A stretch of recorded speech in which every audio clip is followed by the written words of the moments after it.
kasih. Assalamualaikum warahmatullahi taala wabarakatuh. Alhamdulillah rabbil alamin wassalatu wassalamu ala asyrafil anbiya'i wal mursalin wa ala alihi washabihi ajma'in. Saudara-saudari, Muhammad Presiden PAS, ahli jawatan PAS Pusat, berbahagia tuan rumah Datuk Lajim, Saudara Haji Ansari dari PKR, dan yang kita raikan seluruh peserta Himpunan Hijau peringkat PAS Negeri Sabah pada malam ini. Alhamdulillah. Ya betul, itu hari saya terpaksa bercakap antara yang pertama berucap tetapi tidak dapat panjang kerana terpaksa berkejar ke Kota Kinabalu. Malam ini saya ada masa yang panjang tapi tak diberi masa pula jadi apapun ini adalah suatu perkembangan baru politik di Sabah yang kira-kira 4-5 tahun yang lalu kita tidak boleh melihat, tidak dapat melihat semangat perubahan yang sebegini tinggi. Hari ini semangat ini sudah timbul bukan hanya dari kalangan kepimpinan tetapi rakyat seluruhnya. Rakyat sudah berani bercakap mengenai perubahan. Ini adalah satu perkembangan yang baik. Kita ada Datuk Lajim bersama dengan kita. Saya sebut dahulu bahawa Datuk Lajim ini bukan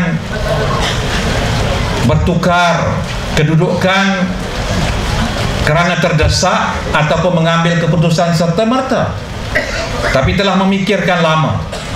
Tidak mau lagi bersekongkol dengan kuasa yang ada baik di negeri Sabah maupun di Putrajaya. Kedudukan beliau sebagai timbalan menteri, tuan-tuan, lumayan senang bah hidupnya ya. Tetapi bukan itu matlamatnya. Negeri yang kaya ini, Sabah ini mesti dinikmati oleh rakyatnya, bukan oleh sekelompok ahli keluarga yang menguasai segala-galanya dan membahagi-bahagikan kekayaan ini di kalangan rakan-rakan sedarjahnya dahulu. Ya, ini tidak boleh dibiarkan. Maka Datuk Lajim memikirkan tentu ada penyelesaian yang boleh menguntungkan rakyat negeri Sabah ini.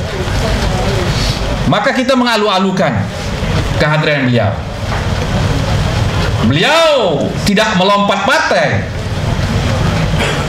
Sudah dipecat ke Datuk? Belum? Belum dipecat lagi. Kebal Datuk Lajim ni ya. Datuk Panglima, tuan-tuan ya. Tidak dipecat lagi. Ya.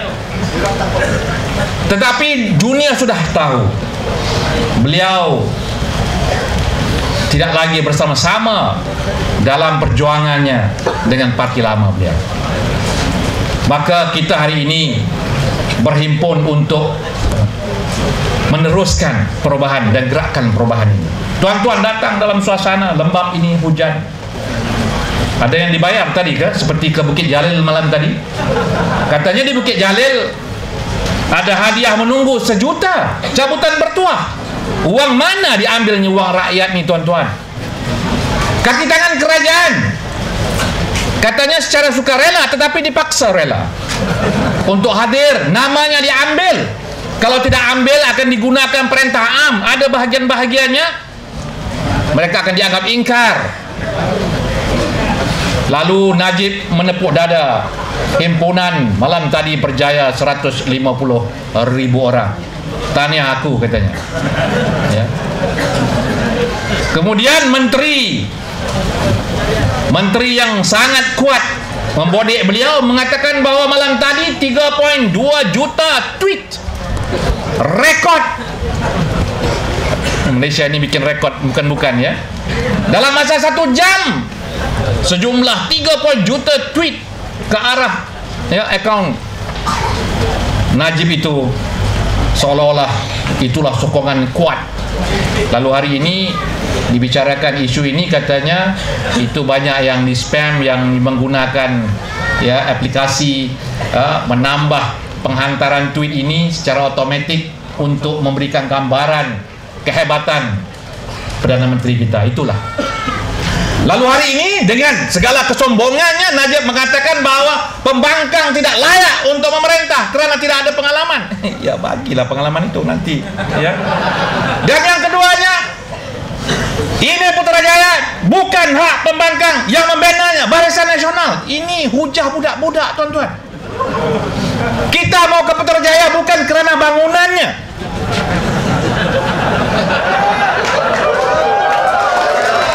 Apa nih Perdana Menteri ini? Putrajaya itu simbol tempat kekuasaan negara. Kalau dahulunya di Kuala Lumpur, kita ke Kuala Lumpur. Kalau nanti kita memerintah, kita mau jadikan Beaufort ini sebagai pusat pemerintah, ya ke Beaufort aja. Seolah-olah kita ini macam kepingin sangat Seri Perdana, ya. Rumah berapa bilik dia itu, ya. Tak ada. Kalau ikut saya, tuan-tuan, masih lagi rumah Perdana Menteri itu saya nak jadikan pusat pemulihan warga tua. Kalau 10 tahun yang lalu itu ucapan saya, hari ini masih lagi begitu.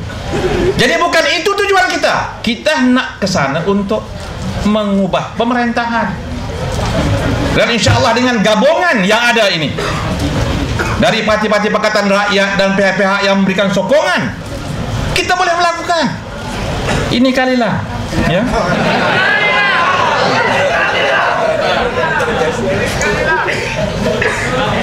Peluang ini tidak datang selalu, tuan-tuan dan puan-puan sekalian. Dan saya berkeyakinan kalau di Sabah ini kita boleh lakukan, di mana-mana curug rantau Malaysia senang dilakukan. Sabah ini tempat permulaannya. Maka itu yang menjadikan igawan kepada Najib. Dia selang seminggu akan datang ke Sabah. Sambutlah tuan-tuan, dia Perdana Menteri kita, ya. Sambutlah. Kalau dibagi uang, ya ambil kah? Ya. Kalau datang ke program kita ini bukan dibagi uang, diminta uang lagi, ya. Tapi terima kasihlah atas sumbangan tadi itu, ya. Tapi kerana kegentaran